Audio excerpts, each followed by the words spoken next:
5 दिसंबर 1941 लाहौर का एक घर जिसमें काफ़ी चहल पहल थी और इस चहल पहल को देख करके पड़ोसी भी आश्चर्यचकित थे कि आखिर 5 तारीख को वहाँ पर ऐसा क्या हो रहा है। लेकिन जब इस असलियत का पता पड़ोसियों को पता चला तो उनकी भी आंखें भर आई। ये घर किसी और का नहीं, भारत की मशहूर चित्रकार अमृता शेरगिल का था और इस दिन अमृता शेरगिल की असामयिक व रहस्यमय मृत्यु हो गई थी। इस खबर को जैसे ही अन्य अखबारों ने छापा तो पूरे भारत में एक शोक की लहर दौड़ गई। नमस्कार दोस्तों, मैं रमाशंकर डिमरी तुलिका दर्शन चैनल के चितेरा सीरीज के दूसरे भाग में आपका स्वागत करता हूं।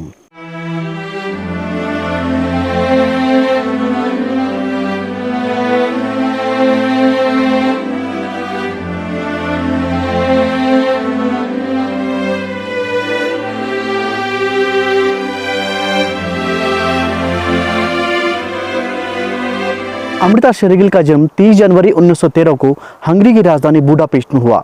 इनके पिता उमराव सिंह और मां मारिया अंतवानोवा थी। इनके पिता भारतीय मूल के सिख थे और इनकी माता हंगेरियन मूल की एक ओपेरा गायिका थी। अमृता की चित्रकला में रुचि बचपन से ही थी। वो महज 5 वर्ष की उम्र में ही क्रेयॉन से सीधे रंगों के द्वारा चित्र बनाने लगी थी। जब अमृता 7 वर्ष की हुई तो उसने हंगरी की परिकथाओं और वहाँ के गुड्डे गुड़ियाओं के चित्र निर्मित करने शुरू किए। अमृता जब 8 साल की थी तब वह पहली बार भारत आई। भारत आते समय उन्होंने यूरोप की प्रसिद्ध संग्रहालयों और चित्र दीर्घाओं को भी देखा, जिनमें पेरिस का लूव्र संग्रहालय काफ़ी प्रमुख था। यहीं पर अमृता शेरगिल का साक्षात्कार यूरोप के प्रसिद्ध चित्रकारों से हुआ और जो पेंटिंग्स अमृता शेरगिल ने वहाँ पर देखी उनमें से जो प्रमुख पेंटिंग थी वो मोनालिसा थी। अमृता शेरगिल जब भारत पहुंची तो वे कुछ दिन दिल्ली और बम्बई में रही और वहाँ की चित्र दीर्घाओं को भी उन्होंने देखा। इसके बाद वे अपने परिवार के साथ पैतृक निवास समर हिल शिमला चली आई और शिमला में ही उन्होंने चित्रकारी शुरू कर दी। अमृता शेरगिल जब 11 वर्ष की हुई तो उस समय उनकी माँ ने उन्हें इटली के फ्लोरेंस में चित्रकला की शिक्षा लेने के लिए भेज दिया। हालांकि अमृता शेरगिल वहाँ पर ज़्यादा नहीं रुकी और वे कुछ समय के पश्चात भारत वापस लौट आई। अमृता शेरगिल 1923 से 1924 तक अपने घर पर ही रहकर चित्रकला करने लग गई। उनके चित्र इतने उच्च कोटि के थे कि जो भी अमृता के इन चित्रों को देखता उनको यही सलाह देता कि आप इसमें अपना कैरियर बनाइए और इसकी उच्च शिक्षा के लिए प्रयत्नशील रहिए। इस बात को अमृता की मां मारिया ने काफ़ी गंभीरता से लिया और उन्हें वापस 1929 में यूरोप कला शिक्षा ग्रहण करने के लिए भेज दिया। अमृता 1929 में पेरिस पहुंची और वहां के प्रसिद्ध कला शिक्षक लूसिया साइनो से 1929 से 1934 तक इकोल द बुमाज आर्ट में 5 वर्ष तक कला की शिक्षा ग्रहण की। 1930 में अमृता ने तैल रंगों से चित्रण प्रारंभ कर दिया। 1932 में उनकी पेंटिंग युवा कन्या को ग्रोथ सैलून में प्रदर्शित किया गया। हालांकि अमृता शेरगिल का मन अब यूरोप की चित्रकला में नहीं लग रहा था क्योंकि उनकी जड़ें भारत से जुड़ी हुई थी। यही कारण था कि उन्होंने मन बना लिया कि अब उन्हें यूरोप छोड़कर भारत आना चाहिए और भारत की कला और संस्कृति के बारे में जानना चाहिए। 1934 में अमृता भारत वापस आ गई और अपने पैतृक निवास समर हिल में अपने परिवार के साथ रहने लगी। अमृता शेरगिल हालांकि भारत तो वापस आ गई, लेकिन शिमला में उन्हें वो आत्मसंतुष्टि नहीं मिली जिसके लिए वे यूरोप से वापस आई थी। अमृता ने अब यह मन बना लिया कि वे भारत भ्रमण करेंगी और भारत की लोक संस्कृति और चित्रकला को जानेंगी। 1936 में वे दक्षिण भारत की यात्रा पर निकल गई और त्रिवेंद्रम, कोचीन, मदुरई होते हुए उन्होंने दक्षिण भारत के प्रमुख स्थानों को देखा और इस यात्रा में उन्होंने पाया कि भारत काफ़ी समृद्धशाली भी है।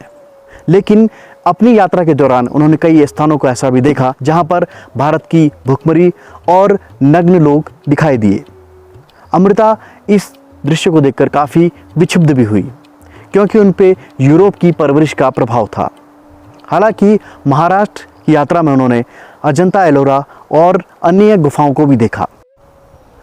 राजस्थान की यात्रा में अमृता शेरगिल ने राजस्थानी लघु चित्रों को देखा, उनकी विषय वस्तुओं को समझा और विषय वस्तुओं का अध्ययन किया। अमृता शेरगिल 1939 में श्रीलंका गई।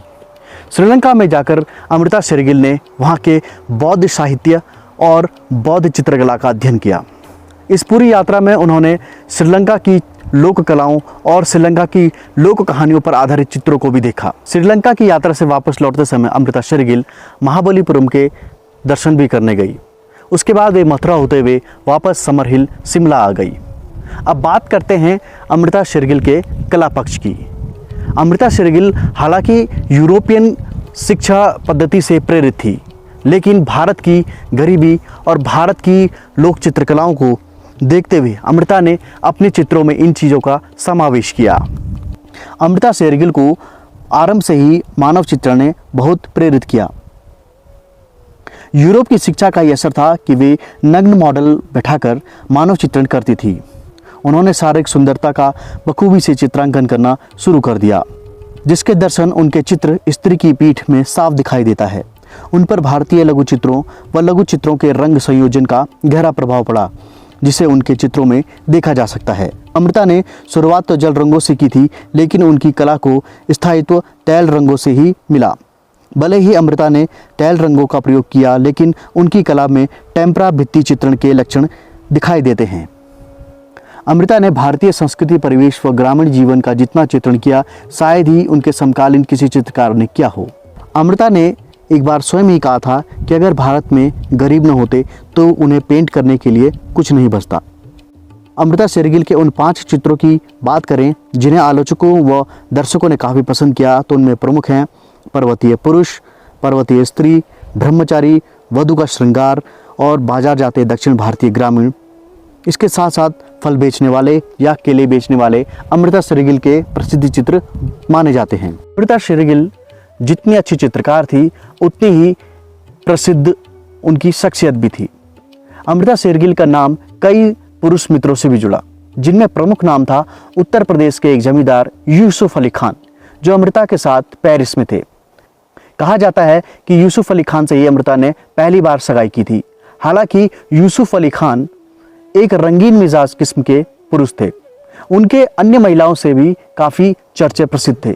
इसी कारण अमृता शेरगिल ने यूसुफ अली खान से सगाई तोड़ दी और बाद में अपने मौसेरे भाई विक्टर एगॉन से शादी कर ली।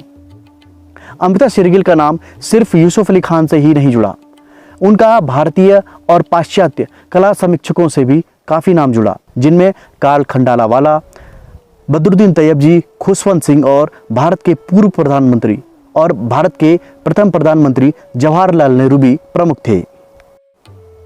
कहा जाता है कि पंडित जवाहरलाल नेहरू अमृता शेरगिल की कला के बहुत ही बड़े मुरीद थे। उन्हें अमृता शेरगिल की कला बहुत ही पसंद आती थी। अमृता शेरगिल की जवाहरलाल नेहरू से आखिरी मुलाकात गोरखपुर में हुई थी, जब वे जवाहरलाल नेहरू को छोड़ने के लिए रेलवे स्टेशन पर पहुंची थी।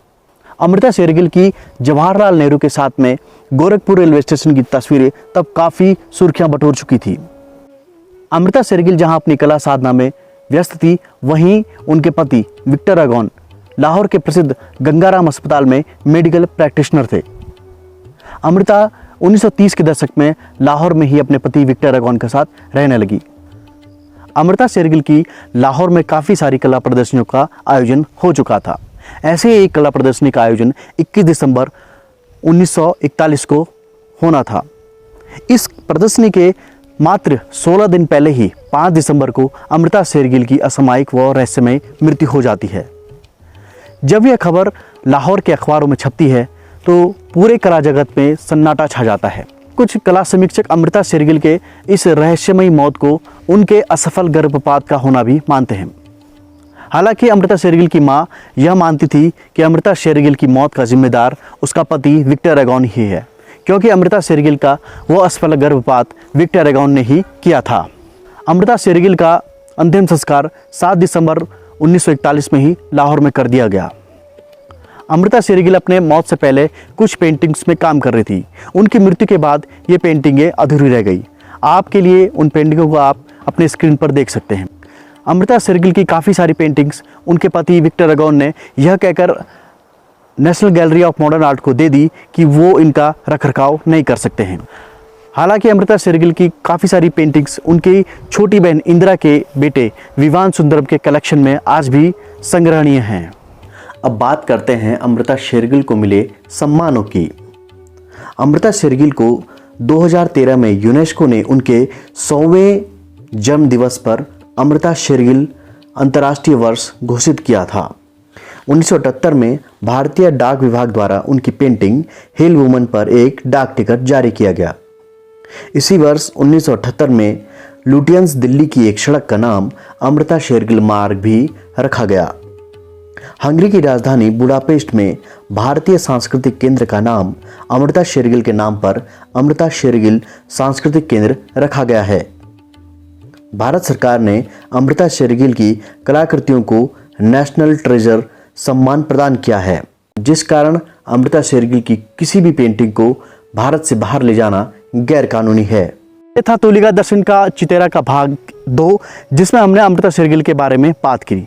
आपको आज का कैसा लगा कमेंट सेक्शन में जरूर लिखिएगा। अगर आपने अभी तक हमारा चैनल सब्सक्राइब नहीं किया तो कृपया इसे सब्सक्राइब कीजिएगा और बेल आइकन को हमेशा ऑन रखिएगा ताकि आने वाली नोटिफिकेशन आपको सबसे पहले मिल सके। अगर आपको ये वीडियो अच्छा लगता है तो इसे लाइक कीजिएगा और इसे अपने फ्रेंड सर्कल में शेयर जरूर कीजिएगा।